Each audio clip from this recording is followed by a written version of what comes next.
Happy Parable of the Sower Day. With me, I have Ooh. Erica of Fabulized Mag. Hey, girl. Hey. Hi.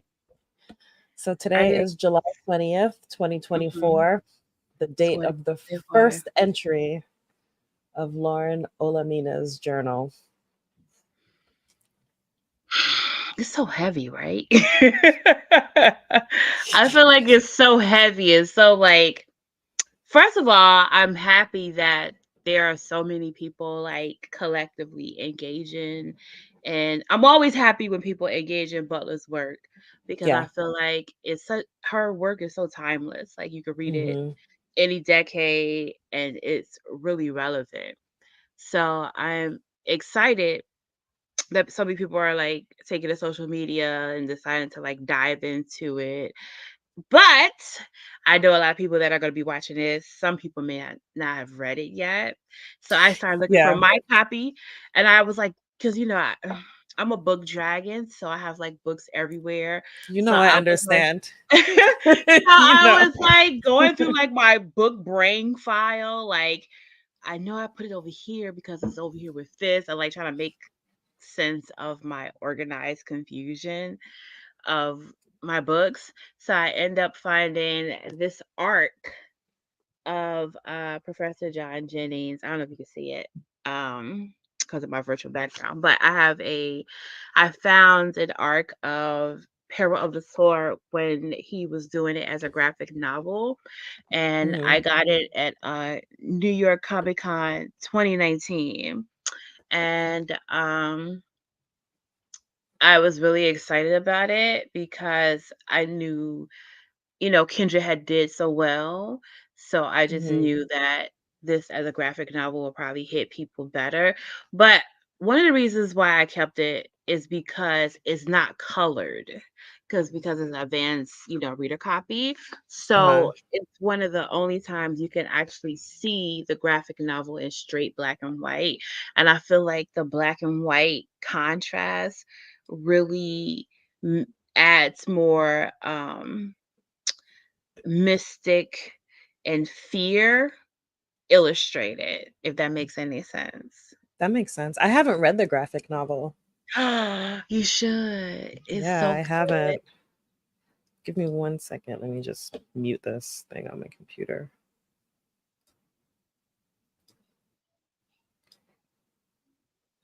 Oops. Sorry, something started playing. Okay. Yeah, I have not read the graphic novel. I didn't read this until I think 2020. Mm-hmm. It was one of those books that I'd known about, Mm-hmm. um, but just hadn't picked up to read. And Mm-hmm. then I bought it and then sat on it for I don't even know how long. And finally in 2020, pandemic happened Mm-hmm. and I was like, all right. No, I'm sorry, not 2020. 2017. It was Mm-hmm. after Trump got elected. Mm-hmm. And the reason I remember that, because I read the second one in 2020, the reason I remember that is because when I got to Make America Great Again, Mm-hmm. I was You like, freaked out. You freaked out, right? yeah, yeah. Hi, Kojo. Um, I see the hashtag Octavia knew. Octavia Mm-hmm. was right, all of these things. And when I tell people about Parable of the Sower, I'm like, it's it's a dystopian future, except it's all really happening. Mm-hmm. And it's not set that far in the future. This book was written in 1993, and she Mm-hmm. didn't set it that far into the future. Like she very well, had she not had her accident, she could have very well lived until now and watched how the events in her own book unfold. Mm-hmm. Isn't that kind of spooky? It is, but also I want to I can't remember who was interviewing her. But, you know, I just remember the conversation was along the lines of like, are you an oracle or how do you feel when people Hmm. think that you can predict the future? And what she said really makes a lot of sense. It's like common sense. It's just really sad. Yeah. Um, she said, she wasn't really predicting the future. She just, you know, Watched how one things plus unfolded. watch how things unfolded and knew that oppressed she understood like the intersections of society and people, you know. People really haven't changed since the beginning of time. You know, Mhm. only difference between, the Roman soldiers and empire and now technology really is still fighting between religion, fighting over power, corporations wanting to be the ruling class, you know? So it's Yeah. nothing really different. It's when you read it before today, you'd be like, "Wow, this could never happen." You could It could see like never be that bad. it could never be that bad, but then like every day it seems to be getting closer and closer to that. Mhm. And what I like about this book particularly, I love stories that kind of use religion as a plot device. Mhm. I love when people use religion and turn into science fiction and fantasy. There's another book that's not like this, but has similar elements called the author name is Patricia Jackson. Mhm. And the title just escaped me, but it's an urban fantasy. I think you will like it's an urban fantasy where like it's a crime mystery, but it's a fantasy, and like there's a battle between the gods and fallen angels and stuff like that. But it basically uses religion as a plot device. That's what I was getting at. Sorry for the rant. No, you're But fine. but yeah, I love that because religion is has so many things that encapsulates mankind and society, laws and morality and structure on how people think they're supposed to be in society, and to use that, to kind of like add a science fiction fantasy twist to a philosophy, I think is really cool. I agree. I agree. And Earthseed had me ready to like build a Earthseed church, you know? Like just the idea that God is change, you Hmm. know? It's like That's something my it's grandma would say. God has changed. yeah, and but it's like it's something you can't deny. Hmm. Change. Like things everything changes. Everything. You Sometimes can't not for the control it. good, but you Right. cannot change. Yeah. So, I don't want would to you spoil anything because I know that there are a lot of people who still haven't read it, and I would like, hopefully, today being Parable of the Sower Day, maybe some people will pick it up today and decide to read it. Mhm. So I won't spoil the plot. We can talk about just like the first chapter and the setting of The the story. setting. Okay, yeah. So, also I was able to like, you know, self-inject myself in parts of the book because I grew up in a religious family, very churchy Mm, family, and I am I did too. definitely from the family of Black folks who believes God and church is going to take everything away. Like it could be hell and brimstone fire outside, and my family members will be like, "Well, when we go to church, we'll be fine." And it's like it's fire outside, nothing is fine, Nothing is okay. But that's the type of family I come from, so I definitely relate to that a lot. Um, and I kind of get it, when the world is falling apart, a lot of people, the only thing that can make sense to them is faith because faith is unseen. Hmm. It's just a core belief you have. And if you don't have your beliefs, if you don't have your morals, some people would say, what's the difference between humans and mammals? They don't do animals believe in God? They just kind of operate on, what's expected of them per their species. So I get it. But it also makes me really reject religion. And I think it's safe to say that Octavia Butler, I think she was spiritual, but I don't think she was a practicing, you know, um, religious person. And I feel like throughout the book, you know, even though we see the characters kind of questioning or following certain religions, it also feels like an internal conflict of, do I believe in God? Is there a God? Maybe I'm God. Like all these questions kind of come into play. And she compares God to nature as well, because there are people who Mhm. say God and there are people who say the universe. Mhm. And, you know, but like what is really the difference in having Yes, thank you, Kojo. Forging a Nightmare. It is a forging a indie. nightmare? Yes, Um, it's an indie book from a very small press. I believe she's a teacher, but it's definitely one of those books that is good, underrated, and it definitely gives you the mystery, crime, and urban fantasy all in one. okay, adding it to my never ending TBR Never pile. ending.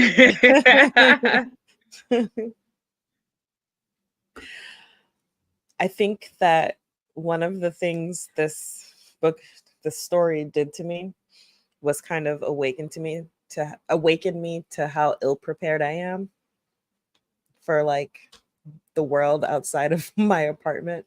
Mhm. As she's telling people to learn about the wilderness, foraging, nature, basic survival, I was thinking about that today and I'm like, how would I survive if something happened and I had to run into the woods today? Well, I was a Girl Scout. I So was not.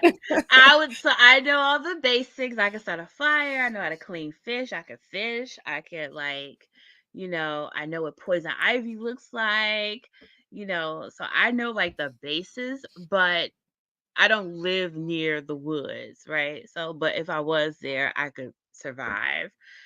I think when I think of dystopian futures like this, it really, for B, it really nails the importance of community. Like Absolutely.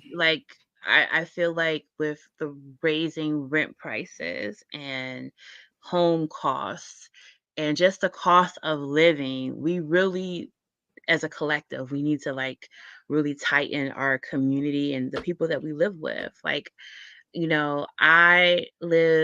I feel like I live in the boonies, but um I try to be as friendly as I can with my neighbors and make myself available to my neighbors because I want my neighbors to know me and I want to know my neighbors, Hmm. because you never know. You know, lived through Hurricane Sandy while out here in New York, and it's really important to have those ties to community. Like you should be able to go to a neighbor's house if you have no water, or Right. you know what I'm saying? Like, Yeah. or if you need to borrow a couple eggs, you should have somebody within walking distance you can do that with, right?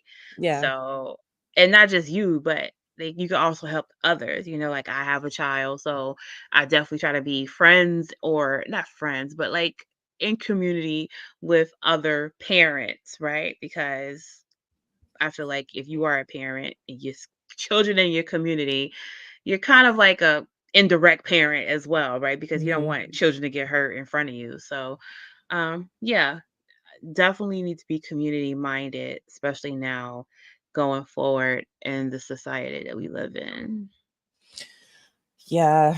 I mean, the importance of community was definitely a long reaching part of the story for both Parable of the Sower and Parable of the Talents. Like Mm, the importance of community and essentially things getting so bad that you can't rely on the things you relied on in the past. You can't expect your government to save you. mhm, And I think, as far as the religion part, I think that's another thing, that whether it's Earthseed or whatever, that for a lot of people, that provides a sense of community. mhm, Um, for example, the church that I grew up in, I don't go to church anymore, but I used to be very churchy. And the church that I mhm, grew up in to this day has community baby showers. So if you're pregnant, if you've just had a baby, if you had a baby 2 years ago, doesn't matter. They have a giant baby shower. People from all over the community buy strollers and cribs and clothes and all Mhm. these things, and everyone comes and gets what they need. And so I think that is the type of thing we're going to have to rely on more and more moving Mhm. forward, whether it's from a church or whether it's from a community center or Mhm. just from like the lady in your neighborhood who Mhm. has extra things, you know. Um, this book is almost like, in a way, I feel like you can read it and try to use it as a guide for what not to do and how not to move forward, because we started at a point where all of this shit has already happened, and currently we're in the point where we're watching it unfold, so there's still time to turn back. Hold on a second.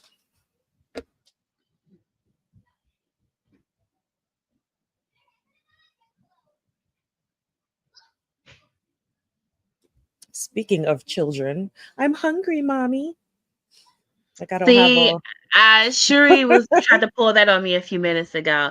So, since she's still on vacation, I've been, you know, her thing every day I've been doing with her is using bento boxes, because if I don't use bento boxes and portion her food out, she'll just waste food Mhm. and eat everything, the wrong thing, too much of the wrong thing at once. So I've Yeah. been using little bento boxes for her. So I've been give her everything she wants in a bento box, but I gave it to her before I started because I knew she'd come in here and say, "Mommy, I'm hungry." Yep. As if daddy's sitting right behind this green screen. I just want you to know that. So, um anyway, my point being that as far as like what the direction that we're headed in, Mhm. we're not where things are in the book yet. Mhm. She thought it was going to happen a lot faster than it did, essentially. And so we're still at a point where we've read this and we see where it can go, and we can still prepare ourselves, start building our communities now. I joined like the buy nothing group from my neighborhood, and Mhm. we just like trade stuff with each other. Mhm. um like, I've given away my baby clothes and like Mhm. toys and Same. supplies, and people have given me things for my kids, or just like household items we've traded, and so you don't have to buy things and throw perfectly working things away. Mhm. I think that we are in a very individualistic society Mhm. that doesn't really press the need for community, Mhm. and it's unfortunate. It But I is. think that there's still time to make those changes before things get as bad as they are in Parable of the Sower, where we start on July 20th, 2024. Today being that date, I just didn't want it to go by unacknowledged. I didn't like really plan ahead to do the stream. Um, Camila pointed out to me that the day was coming, and I was like, I have to acknowledge it somehow. Like, it's today. You can't let it No, go by. I'm glad you did because I was thinking the same thing, and I was just like, but my head's in a different space, so I'm just kind of like, but I definitely wanted to, because I think this really cemented my love for dystopian works, Hmm. like because I just love to read how people survive when they are being oppressed, not just by a group of people, but like a system. Right. You know what I I think a lot of mean? times with dystopian things, it's so far ahead that you can't even imagine it. Mhm. Um, but here we have something that is like definitely within our reach. There's nothing that happens, I think, that I can think of that is so fantastical that it can't come true. Right, because we see, like, our government is definitely becoming more embedded in theology than Mhm. they should, right? Because there's supposed to be a separation between church and state. But we are at a point where the state is hiding behind the church and the church is funding the state or at Right. least in cahoots with the state. So it's not, I mean, to me, it has never been a real separation. It's been, tit and tat for whatever or whomever is in power at the time. But yeah, I think as society or as, you know, fascism rises, we're going to see more radical religious people in political positions. And we're pretty much we're past the start of it already. We're like Right, right. you know what I'm saying? And we're like I would say close to the middle where it starts to get really hot because if you have a Supreme Court that is upholding religious beliefs, and you have the head of the state that's upholding religious belief. All it's going to do is just trickle down, Mhm. and then it's going to impact you and me on a personal level. It's going to be you know, it sounds ridiculous, but women can't work if they're single because why do you should get a husband? Only women with families can work. It sounds ridiculous, but I for mean, some people a lot it's like it sounds ridiculous, but so did the idea of having a reality TV star as the president. yeah, Like at so some I'm point that sounded ridiculous, but here mhm. we are. Well, it sounded ridiculous, but Ronald Reagan was a celebrity too, so I That's guess true. that wasn't too far off. And it always seems like the celebrities are the ones that are most fundamentally bankrupt, right? Mm. Which is you kind of expect the opposite. You expect celebrities to be more cool and but whatever. At the same Um, time, though, it takes a certain type of person to want celebrity, mhm. you know. Yeah, you're Obviously, right. I won't paint them all in the same light. We do have the wonderful Dolly Parton, but it Yeah. it definitely takes a And specific LeVar type of. Burton. And Yeah. LeVar, don't even get me. I love LeVar Burton. Don't even get me started. And I Um, love that it was not just LeVar Burton, but he was the one I saw the most talking about Butler in the past couple weeks mhm. and like reminding people. And I started, diving into like my theories of that. I agree with people who believe that Butler was a time traveler. She may not have known that she was a time traveler, but she was a time traveler for sure. And I Nikki think said she was visited by the ghost of Christmas future. possibly it's another book that has like this interest. It's not a dystopian though, but it has like an interesting time travel story. A lot of people didn't like it because it was a little experimental. It was called The Perishing. Perishing. I don't think I know that one. It's a blue cover. I think her name is Natasha something. I forgot. I'm gonna send it to you. But it was experimental, but it has like a nice, interesting time travel thing. Natasha Dion. Yes.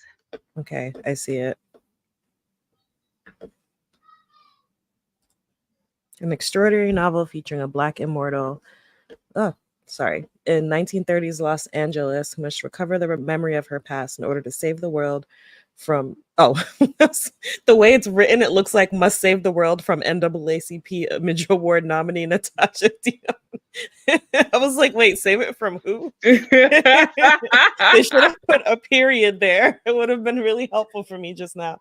That You are actually so sounds really funny. cool. I need to add this to my want to It's read. it's it's a little abstract. So if you're okay with experimental abstract through the black lens and you may dig it.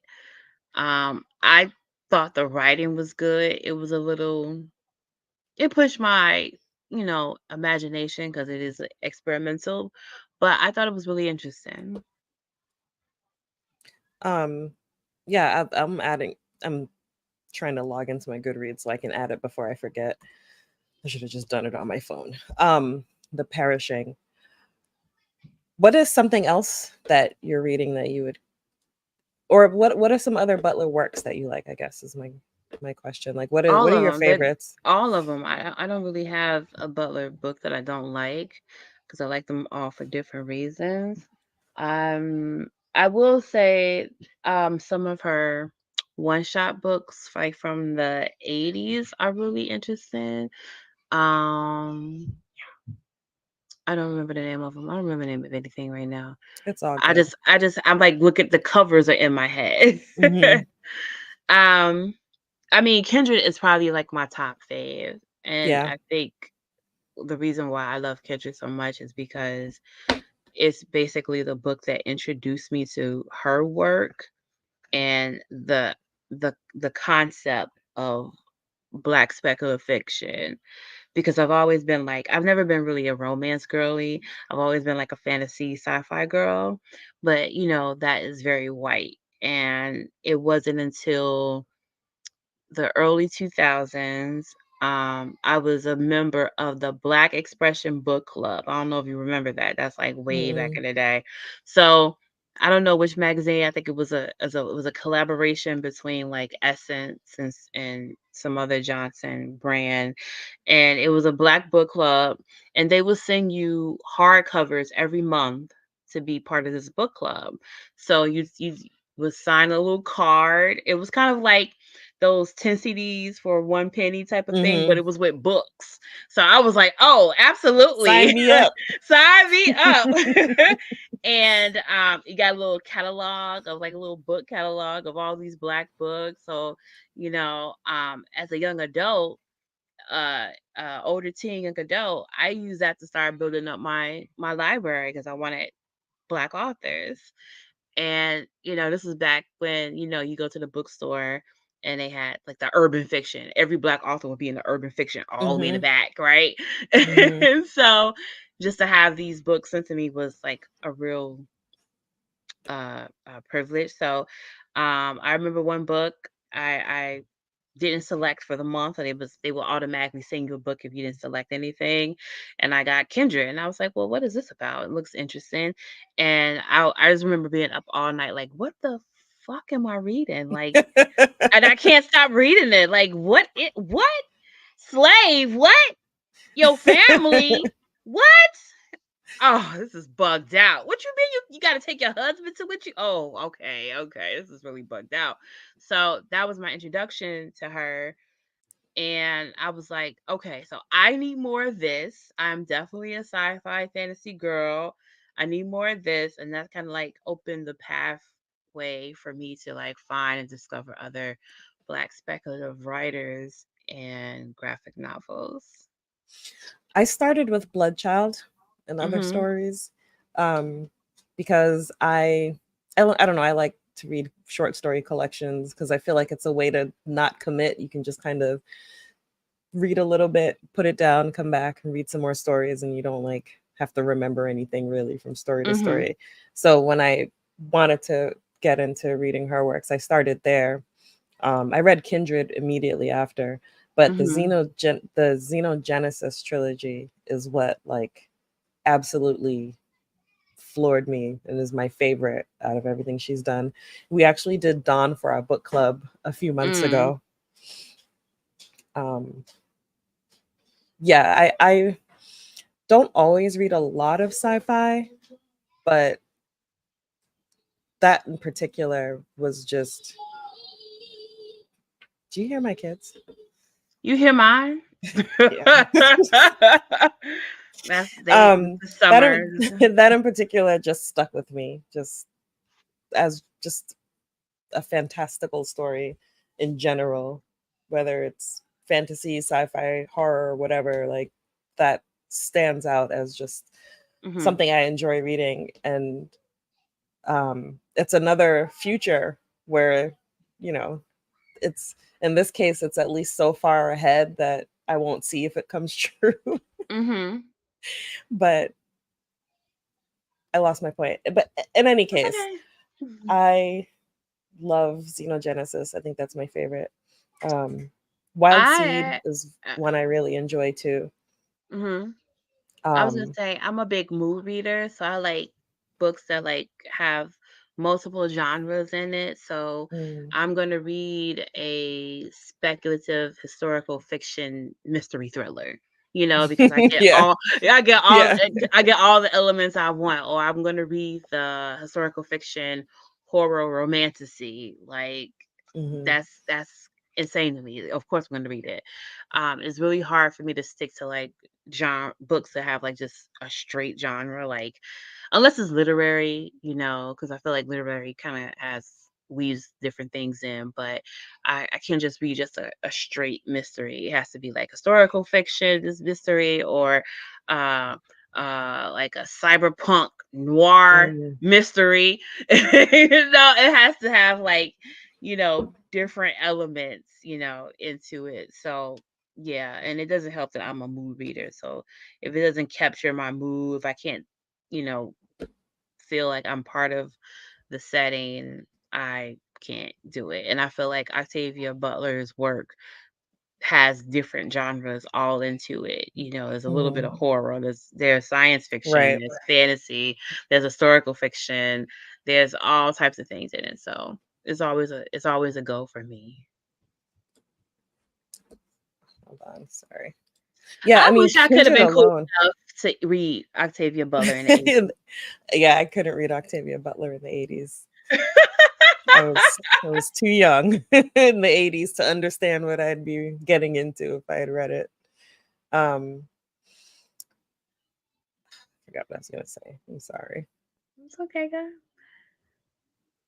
I think it's cool, Oh, I was saying Kindred is all of those things. You have mhm, historical fiction, you have fantasy, you have sci-fi with the time traveling. mhm, Um, it's sort of thrillerish when you consider what her whole like mhm. mission, I don't know what to call it, And is. it's slightly psychological horror. Mhm, mhm.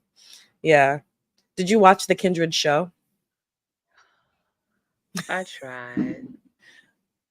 I tried. I tried to give it a go. I hated it. I'm glad it got canceled. We didn't need that.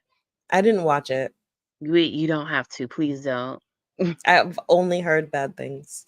is only bad things. Everyone I ask that, they're like, ugh. I think what went wrong is it was probably cheap, and because creating a historical fiction story for TV is very costly. So Yeah. I think they didn't want to commit to that cost unless maybe they got a second season or a third season or something like that. So they tried to like kind of cut corners that way. But it's terrible.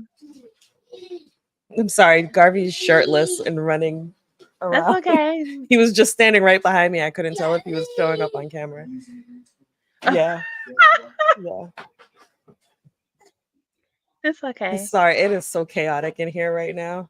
It's okay. Shuri has discovered this show called Spook Kids or something like that. And it's like these little monster kids in school, and they are so effing disgusting. They like fart on each other and throw up and fight each other in What? class and draw smiley faces on each other's butts. And she thinks it's the most funniest thing, hilarious thing ever.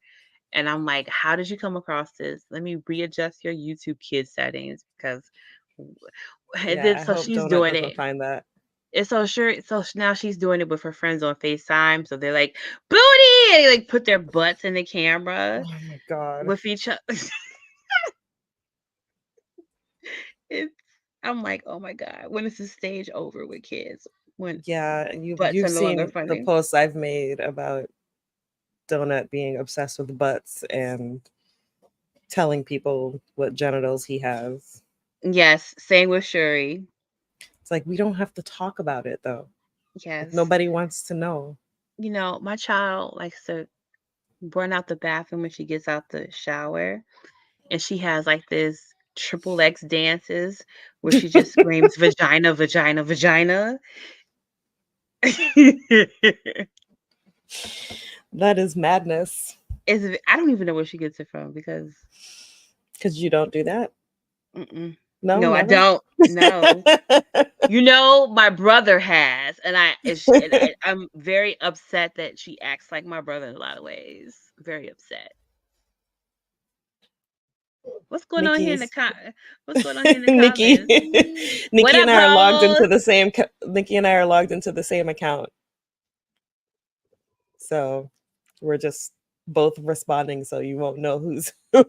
It might get confusing in there. Let's see what's happening here. Oh, what up, Hose? Isn't your girl supposed to be working on a Butler uh adaptation for TV? Who is? Uh, the fantasy author who hate Black Americans. What's her name? Needy Nnedi Okorafor. Okorafor? Yeah, I have no idea about it. I don't know. yeah. She's supposed to be working with George R. R. Martin on I think Earthseed, I believe. Really? Yeah. I would And have I was expected him to do more Xenogenesis because he's been a and sci-fi writer in the past. yeah, and yeah, which was really funny because when she went on her Twitter rants that she deleted and talk about that Butler hasn't inspired her work, I was like, girl, come on now, girl. Come Yeah. on. Come on, girl. So I won't be watching that one either, but What would you like to see adapted? to be honest, I am of the opinion that some books just do not work being adapted. I just feel like some mediums don't translate well. Mhm. I don't think Kendrick was a that is a book that translate well. I think at best it should have been like an audio book and maybe like voice actors because there's a lot of inner dialogue that I Mhm. feel like It's doesn't hard really to translate yeah, for yeah, yeah. But visual I think if it media. was like a I think if it was like an audiobook series, I think it would be really good. Mhm. Um uh I'm trying to think has anything else I read recently would be good on TV. Unfortunately, a lot of the newer books that are coming out, no matter what genre, romance, science fiction, fantasy, a lot of them are you can tell are written with the agenda to be adapted or with the hopes to be adapted. I mean, I I don't think really people like have seen that. the success of Game of Thrones and they're kind of hoping to be the next one. Yeah, but did he write that with the intent of it being adapted? I don't think so. I don't think so either. And that's the difference. It's one thing if you write something and it's so good that people just like, I have to see this. This will make great TV. It's another thing if you're an artist or a creative and like, I want to write this book because it has enough pop culture pings in it for Mhm. people to kind of like dive into if it was on TV. I You feel know like what I'm those are the saying? things that don't age well, though. They don't because they're kind of Pop culture short-sighted. moves on, Yeah.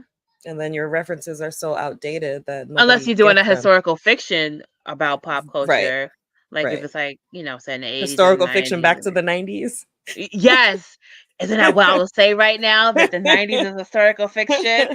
I Yeah. think I was talking to somebody about this book I read. It was based in Chicago. It's The Last Summer on State Street by Tanya Wolff. And it's a coming of age story, but it takes place in 1999. And somebody was like, "Oh, you like historical fiction?" And I was like, "Damn, bitch, what you mean historical fiction? It's 1999." I was buying so I'm into like teapots and stuff. I don't know if you knew that. Mhm. So I have like a full china set and I wanted a new china teapot, but I didn't want to get a brand new one. I wanted to get like a vintage one.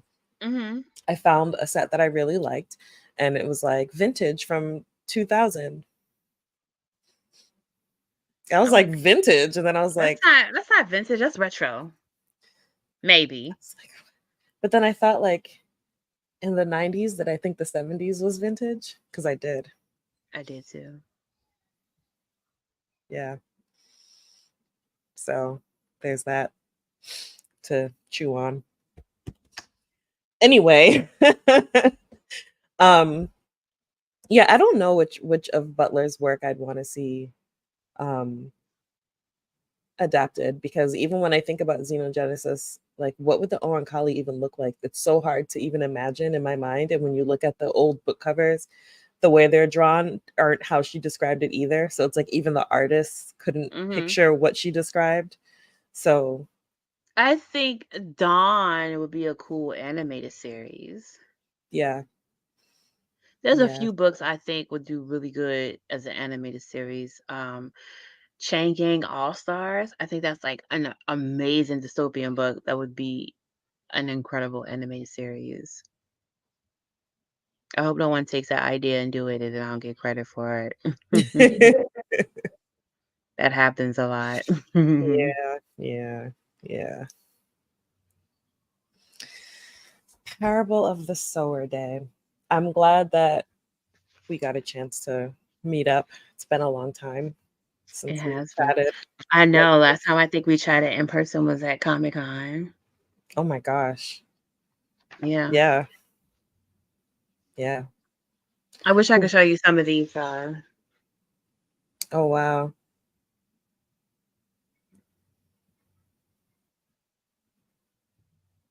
That's really cool. I want an art copy.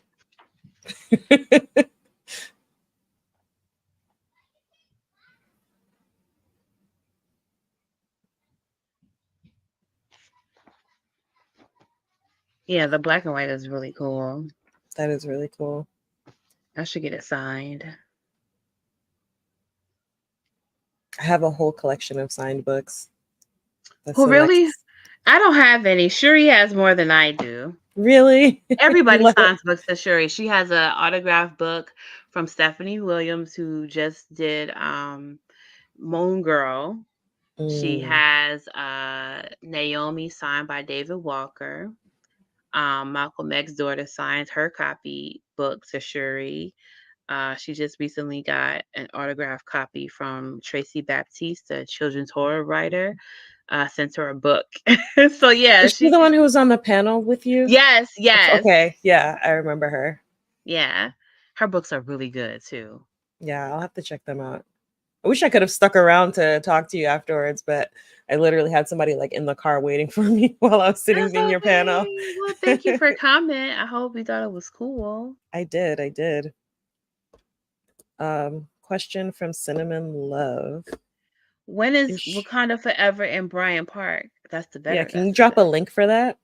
Yeah, and the date, because I woke up this morning and my child was in bed doing like this. Wakanda Forever. Wakanda Forever. Like in bed, laying down. I was just like, oh, you are so weird. Mine is all about Spider-Man still. Oh, she He's still got loves Spider-Man, but she has discovered Sailor Moon finally. Oh. What are you reading?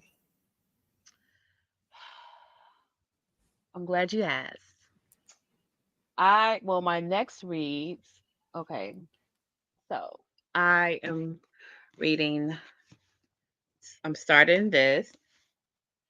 This Cursed House. It comes out on October 8th. It's a Southern Gothic horror about a young Black woman abandoned her life in the 1960s Chicago for a position with a mysterious family in New Orleans, only to discover the dark truth. They're under a curse and they think she can break it. I'm looking it up right now. So that's going to Belle be Sandine. yep. Let's see. I'm also going to dive into this. Uh, Can't spell treason without T. Okay. I'm also in my cozy fantasy era.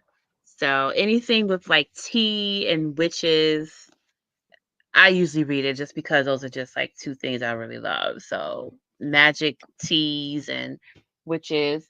Um, I just finished this this Ravenous Fate. This is going to be it should be the best-selling children's horror YA book this summer. It should be. It should be on the TikTok tables. It should be everywhere because for all of the people who talk about, oh, we need more diversity in romanticy, this is it. It um is 1926 Harlem Renaissance, Black lesbian vampires. All right. Is given CW CWT. Like it's like Bitterroot meets Buffy. That's Like how I that. would just yeah, that's how I would describe this book. And it's like my favorite book, one of my favorite books from this year. Um, this is also a book I plan to finish reading sometime this summer. Or Archangels of Funk. yeah, this is historical fiction, science fiction, fantasy. Um, basically, they're in a magical circus that um that is traveling across Chicago in the Midwest, and how she uses her power to kind of like escape. So, Okay. more weird shit. I what else am I reading? I finished The Twilight Garden. It was a more of like a palette cleanser. Like it was more prosy pretty than story driven to me. Mm. But sometimes I just need that just to wipe myself from whatever I was been reading. I recently, what else did I recently read? Hours by Philip. What's his last name? Oh my god, I'm almost done with it. It's like almost 600 pages long, and I was telling you about it because I don't read a lot of big books during the year because it definitely slows me up from reading other books. Is another historical fiction. Damn, it's another Can't historical find it. fiction. Historical fiction, magical realism.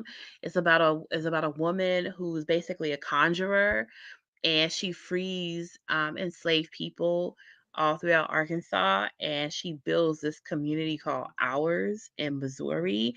And like white people are trying to find this town, and they can't find it because of like her conjuring hoodoo magic. So they Hmm. can't find it.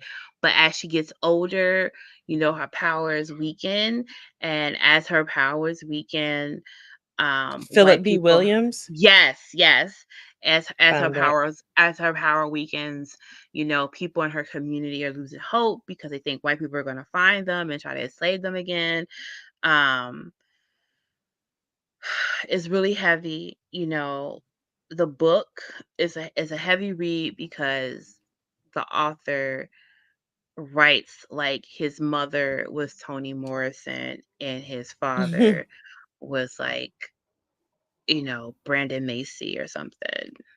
Like it has So I'll be devastated, is what you're saying. y- but yes, but it also has a lot of highs in it. I love to see like older women as protagonists who fucking shit up. So, but Hmm. it's like magical realism, and I feel like magical realism is pretty hard to pull off because it toes the line of fantasy and reality, and if it's too far into fantasy, you lose all the magical realism in it. It has to be very Hmm. believable.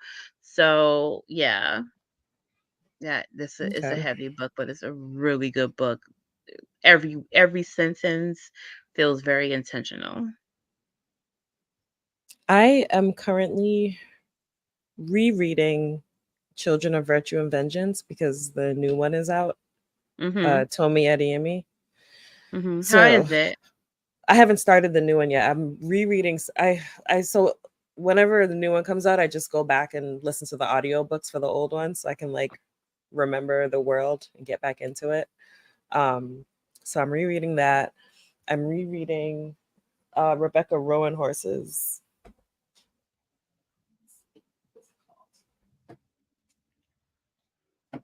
uh so Mirrored Heavens came out, and that is the sequel, the third book from the Black Sun trilogy. So I'm trying to reread through those as well.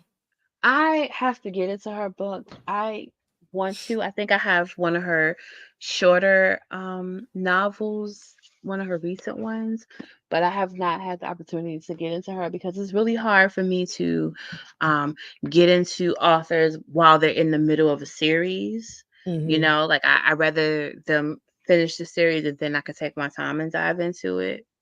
Yeah. But yeah, so I haven't really been able to get into her like I would like to. I am also working through Out There Screaming. I'm in my short story era right now. How you like it so far? I didn't like Um, it.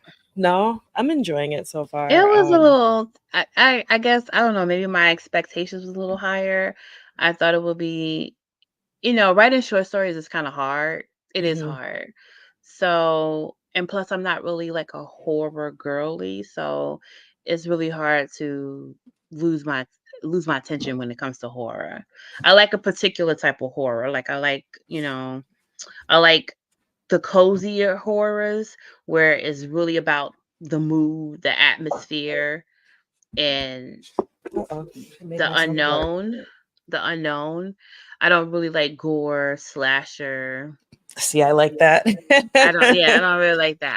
I like moody haunted homes and ghosts and spells and magic and demons and stuff like that. I don't really like, you know, yeah. I don't even watch scary movies, so I'm straight pussy on that. I'm also reading The Black Girl Survives in this one. Really? Yeah. How you like it?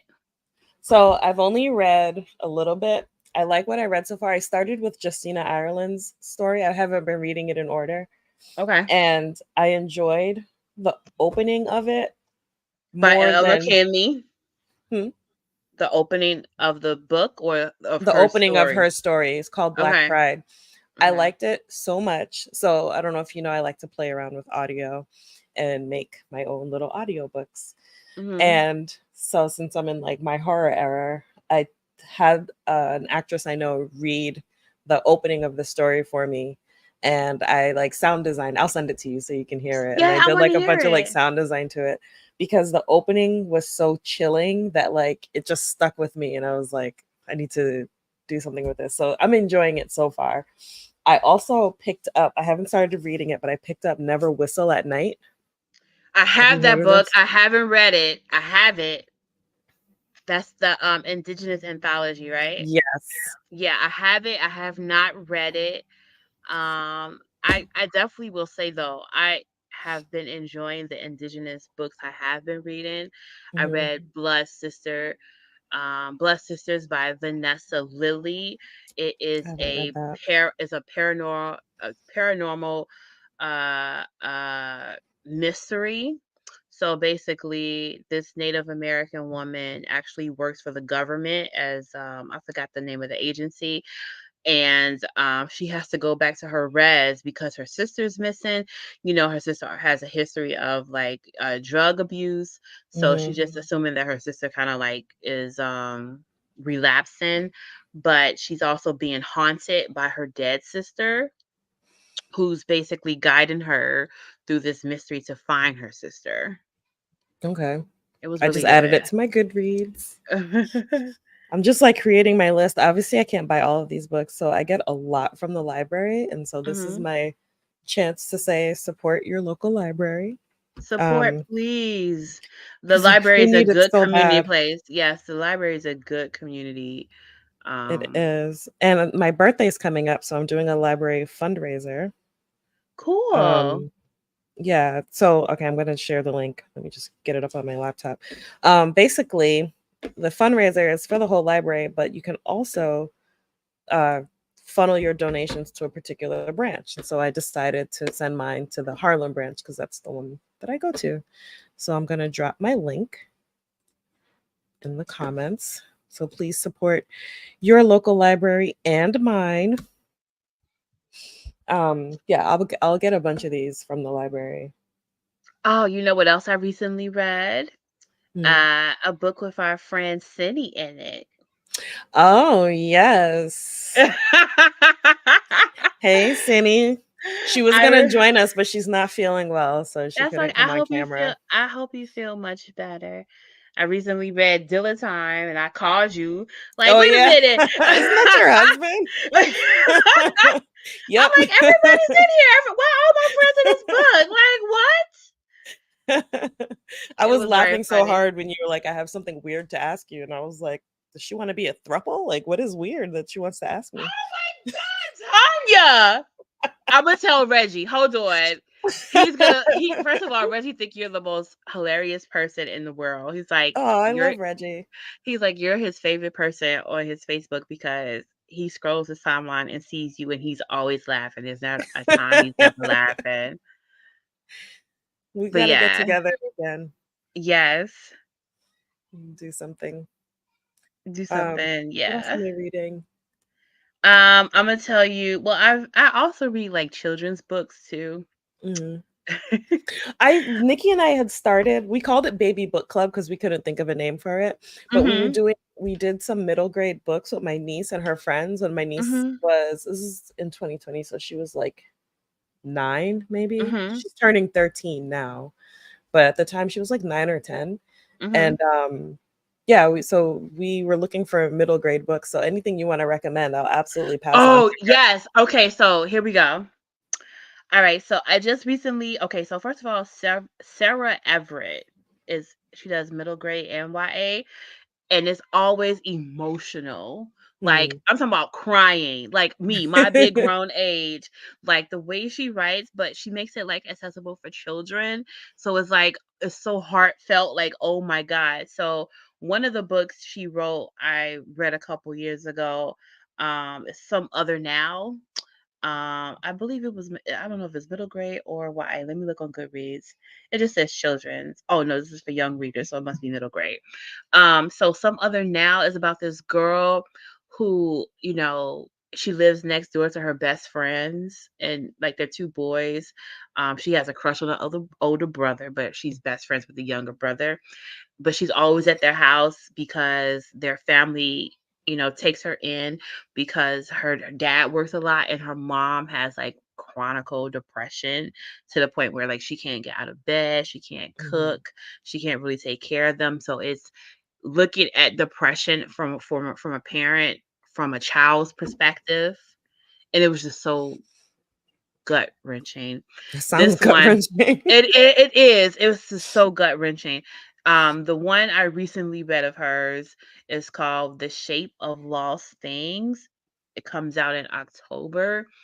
It is about siblings, a brother and sister, who were separated because their parents got divorced and the father essentially kidnapped the son. So she's been separated from her brother for about 5 or 6 years. And when he returns because the police finally found him. He was like, walking in a dirt road by himself, and someone saw him and picked him up. And basically it's about dealing with separated siblings and parents with mental health issues. Again, it made me cry, and I'm like, why does this lady make me cry with these little middle grade books? Like, let's see, what else have I read recently? The Chain Breakers by Julian Randall.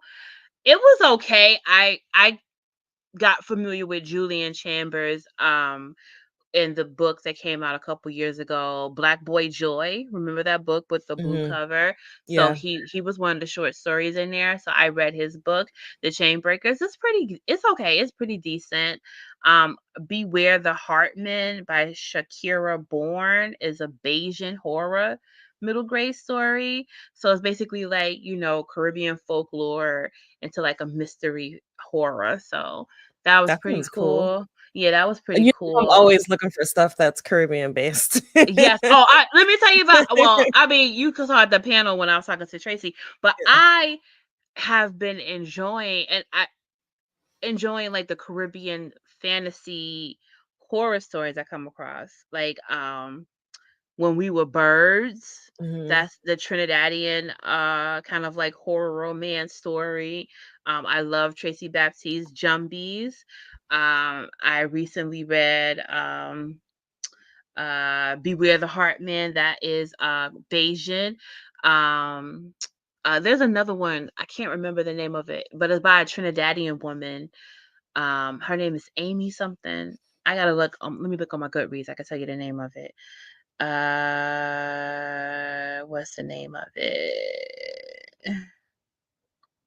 Did you by chance read The Reformatory? I did not read the Reformatory yet.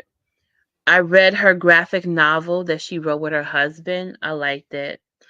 Um, again, I'm not like a really hardcore horror person, so it takes me a while to kind of like jump into horror like that. Mhm. I'm quick to read horror comics and anime. Like I'll read a horror manga, I'll read a horror comic, I'll watch a horror anime, but books and movies and TV shows is just it depends on what it is. Yeah. But I haven't read it yet. But I heard her horror stories are really horror. Yeah. Yeah, I asked about the reformatory just because I saw it over there, and, um, it's definitely one that you have to, like, sit with afterwards, I'll just say that. Okay. If the horror becomes a little too close to home and it fucks you up a little bit. Yeah. Yeah. I picked it up at Comic-Con, same one that I saw you at, and she signed it. Oh, Yeah. I forgot she was there. Yeah, she was there, and she was super nice and, like, let me chat her up a little bit even though, like, we were in a signing line, and she signed my book. Um, Oh, yeah, she was that's so super sweet. nice. Um, I also I've read some other stuff from her, so I was totally down to read the reformatory, but yeah, it'll absolutely fuck you up. It's like a historical fiction horror. Yeah. Well, this little comic back here, I don't know if you can see it because I was doing Mhm. a conversation with somebody. So I wrote this comic, which is kind of like a little horror-ish. Like I'm like eased into my little cozy horror era. So I basically took Erica Badu's song Telephone and made it a comic. Can you drop a link to it? Is there where somebody could buy it or Yeah, hold on, let me access it I somehow? could give you the Kickstarter for it. Okay, Well, yeah, drop the link for The sure. Kickstarter is actually funded, so if anybody wants a copy, just let me know and I will directly, direct you straight to, um, get it because they're not gonna be published until, Black History Month. Okay. I'm gonna have to get a copy too. Hold on. There it is. See? It says, "This comment has failed to post." I'm gonna put it in a private chat and let you do it. Okay. I wonder why that is. Probably because it's a link. Oh, maybe it's my settings. Alright, Let's but see. yeah.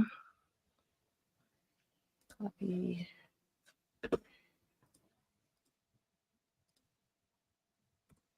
There it goes. Cool.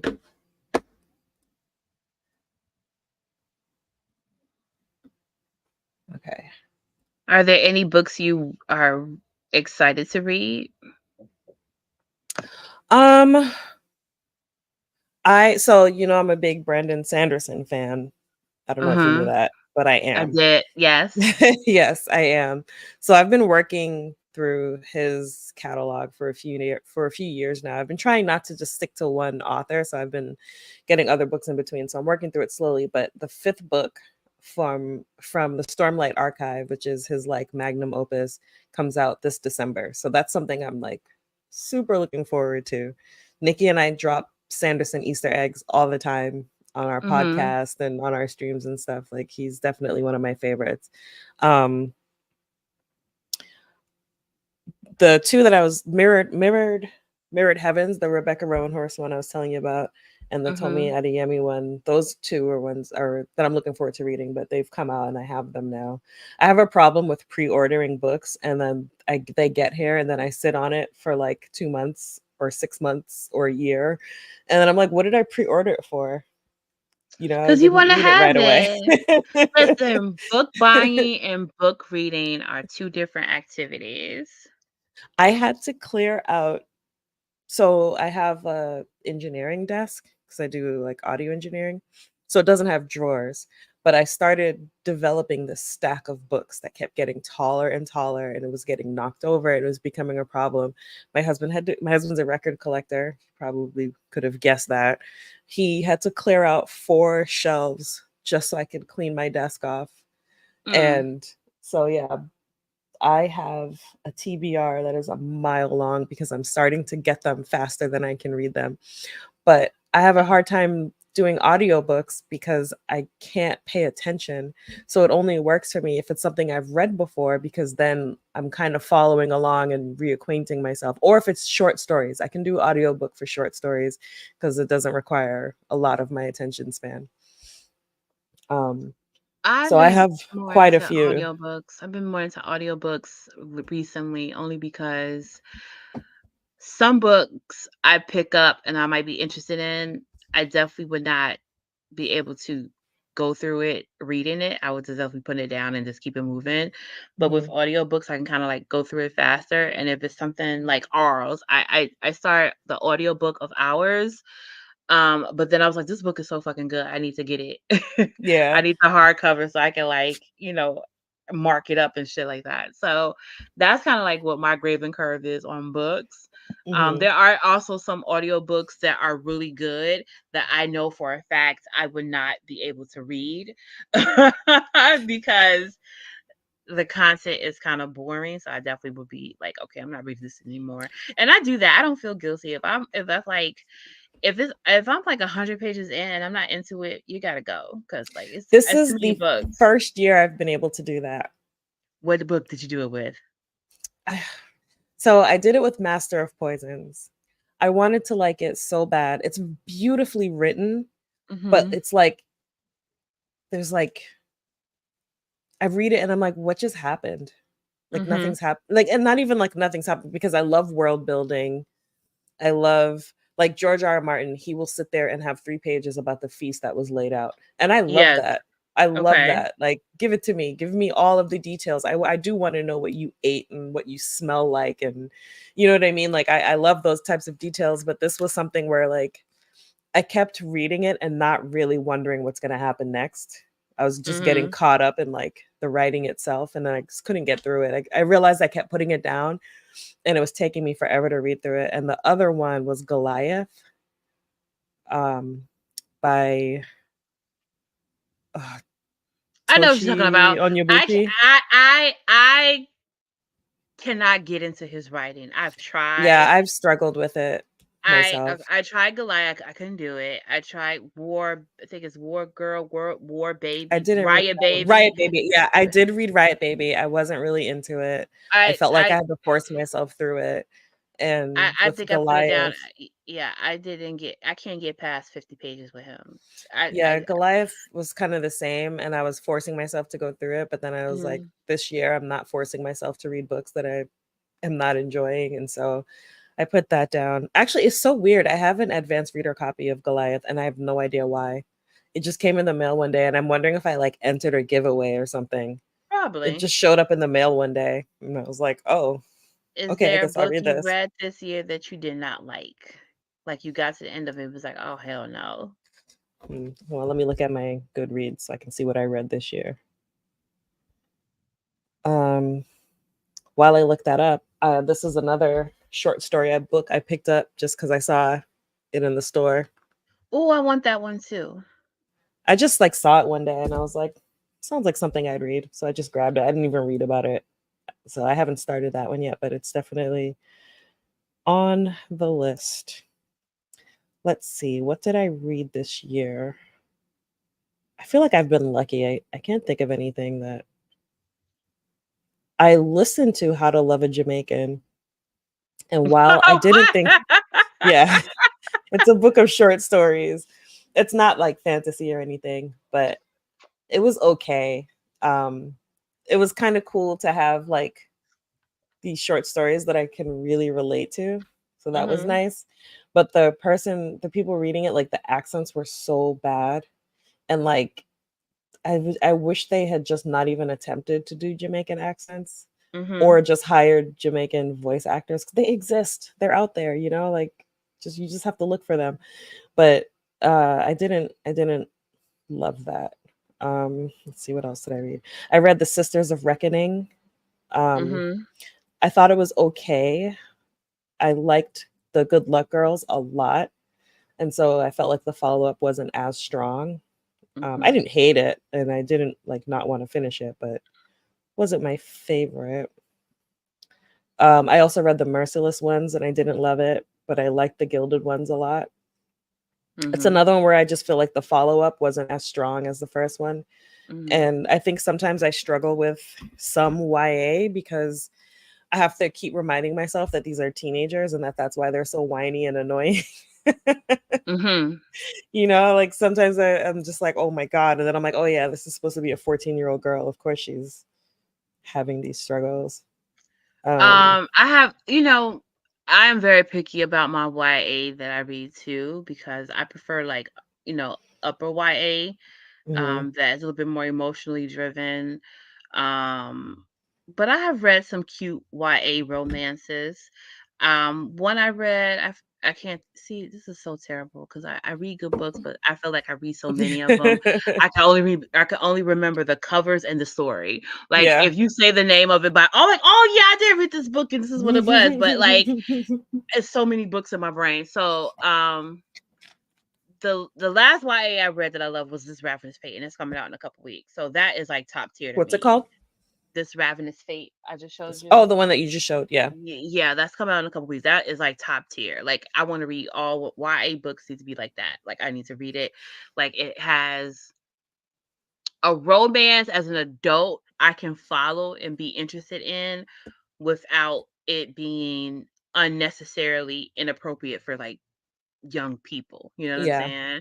I feel like I have qualms about YA literature because I feel like a lot of YA literature now is being, even though it's marketed as children's book, they're looking for 21 to 29-year-olds readers, right? Because a lot of the things I read in YA It's as not a appropriate. parent, I don't find it to be appropriate. Like I read The Dangerous Ones by what's that child's name? The Dangerous Ones by uh Lauren Blackwood. She made me cuss her out in my head. That I hated that book so damn much. Like that is like I hate this book. I hate this book because I don't like when black authors offer to kind of like write about swirl fetish nonsense. Like, it's like, Mm, why would you want to write that for like black girls? Like, that can't be your intended audience. Now, I understand that she's Caribbean and she wrote this historical fiction, like antebellum historical fiction. She got the AAVE wrong. She was just making up words. Then she was like going back and forth between, antebellum slang, incorrect antebellum slang to modern slang. So it was like I couldn't even like stay in a period because I was like, I don't even know. Am I in 1869 or 1999? Like, which one? What are you yeah. doing? I don't like that. So I was like, I hate this book. I hate the plot. I hate this book.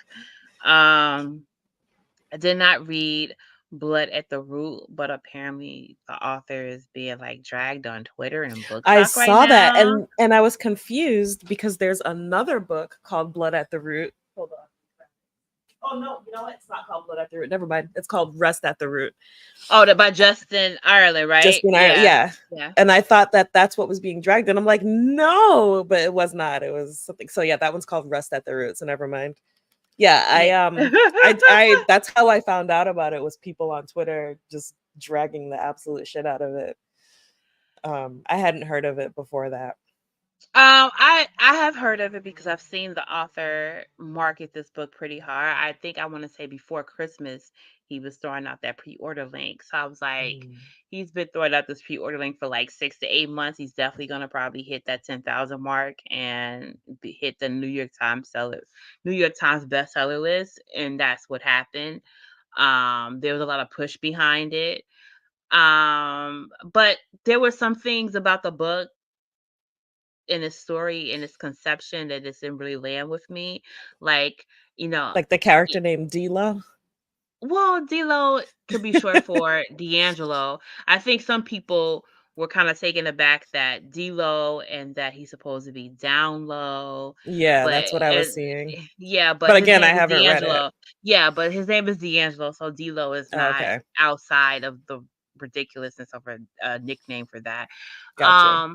I think you know, even though I've attended all black schools, like elementary schools and middle schools and stuff like that, I did not go to a HBCU.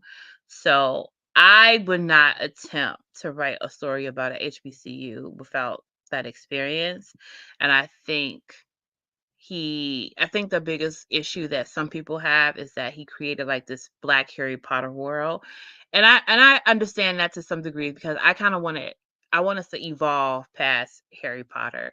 Because to be honest, to me, Harry Potter's kind of mid anyway, and I feel like there's better fantasy stories out there. I don't know why people have like this unbreakable bond with Harry Potter. I mean, I like the first movie, some of the merchandise was cool, but it's not Disneyfied in my life. Maybe because I Mm, was a little old when it came out, so I wasn't immersed into it. But yeah, so I kind of want us to get past Harry Potter. Like, there's better books, better series, or whatever. So he kind of made this Black Harry Potter universe, and apparently he was telling people that his book doesn't have any black trauma, and then when people got the book, people was like, you said there's no black trauma, but this child then lost his parent, he's being abused in foster care, he has death of a parent, all within like the first 100 pages. Like, just because there's no police brutality in the book doesn't mean that there's no black trauma in the book. yeah. So they're dragging him for that. They're dragging him for like outdated slang when it's supposed to be like YA. One of the sentences was like, "This music was bumping." I was like, "That's some old head shit." Like, no Yeah, no, kids. the kids are not saying that. They're making fun of us for saying that. Yeah. So yes, and she's also transphobic as fuck. Like, can we please move on from this Yeah, there's woman, that. please? She's She the is worst. like, I mean, I'm happy that I was never like a Harry Potter fan like that. So that's not a part of my life. But some people just cannot let it go. It is really frustrating when I see like a lot of queer people still support her. Like, really, it's going right next to my side. Like, just gonna support her at Pride, Right in front nigga. of my Like, side. Yeah, I liked the movies. I didn't read. I started the books when I was in college, and I didn't actually finish reading them until like 2020 when I was just hmm bored. Um, so I don't have that like deep connection to it. It's something that I like hmm enjoyed, but I didn't have a deep connection to it. So anyway, hmm I was looking over and I saw another book of short stories that I picked up and didn't start yet. Have you heard of this one? No, what is that? The Jinn Falls in Love and Oh Other no. Stories. Oh, let me put that on my Goodreads. It's an enthralling collection of new and classic tales of the fearsome Jinn. So it's not all black writers. That's fine Um, because I'm so interested in the I stories. love Jinn lore. Yeah, me too. I've been Was it? really into like it's called the Jinn Falls in Love. I'll hold it up for you again. There we go. Oops. Um, I've been really into like their retellings. Like I read Cersei and Apollo what's it called? Oh my gosh, what is it called? I can't think of it because it's not over here. But I also read Kaikei and Goddess of the River, and those are like retellings of Indian epic hmm old I epic have I, poems. I have that book. It's big as fuck, but I It plan to is. get on through I it enjoyed it sometime though. too. I really did enjoy I it. heard it's really good, so I definitely want to jump into it. Do I have another chunky monkey over here? No, I don't think I do because I think I only try to do like 3 or 4 chunky books a year. That's it because I would be held up on a lot of reading if I read too many big ass books like I want to. Um, I always catch myself reading some like thousand page book. Oh crap! I messed up my camera again. it's Now I'm okay. a ghost.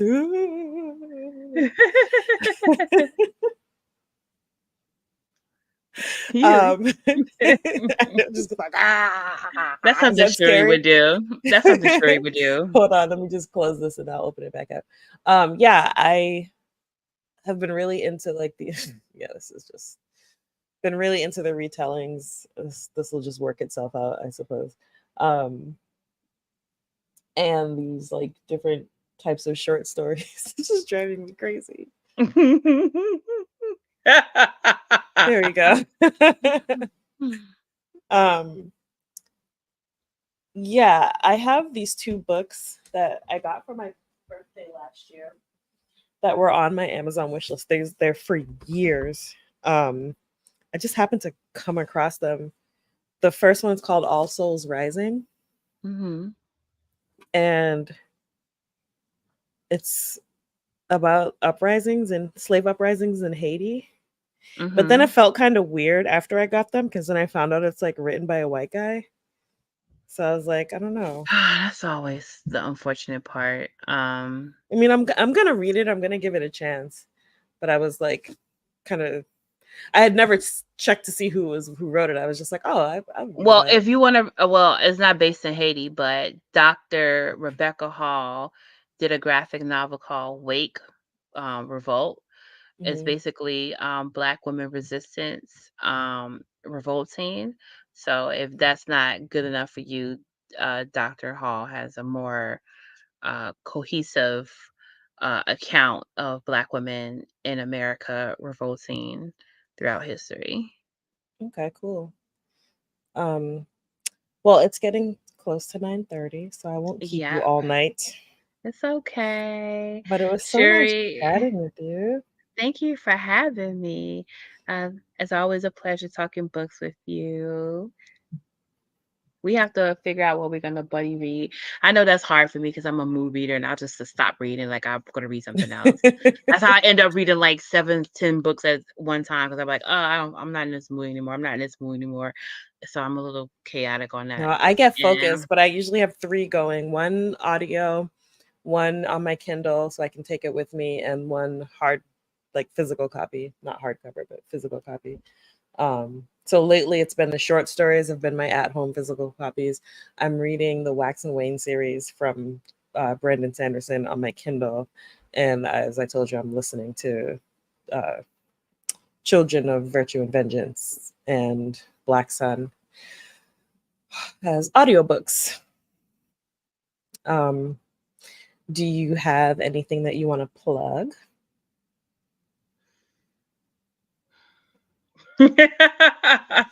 Plug it No, all. no, because I'm still in my research stage. So, Okay. I'm kind of like in my cave of creativity right now. I mean, there's the Afrofutures is funded. So people could just like follow it, see when it goes, when they start shipping, and you can reach out to Troy, who's the creator, he's the editor and publisher of Afrofutures, and Hmm. follow up with him. Um, I have the We Belong anthology out. It's a graphic novel. It's an all black queer science fiction fantasy graphic novel. I have a story called Taste of Venus. It is a cozy fantasy romance. Basically, a crew of intergalactic hotties crash into Earth on Halloween, and they start bumping coochies. So aliens and like humans bumping coochie, and then they, because they want some flaming hots. I'm into it. I am into it. Always here for bumping coochies. So yeah, that's all I have for now. And we're gonna see how this book I'm writing, how it pans out. It's hard as fuck because I feel like I'm a woman trying to capture a space that's been dominated by men for so long. Mhm. So some men don't want to talk to me, and that's fine. Yeah, I know the vibes, believe me. Um, we are doing Elantris by Brandon Sanderson for our next book club. It's actually our first Brandon Sanderson book, despite how much we talk about him. So how many Um, pages is it? 500? let me see. How many pages is I'm Elantris? gonna guess 485. I feel like it's not his longest work. All right, No, I'm it's looking it not, up but right now. most of his Yeah, books are because pretty they big. are. Yeah, he kind of goes a little crazy. Let's see.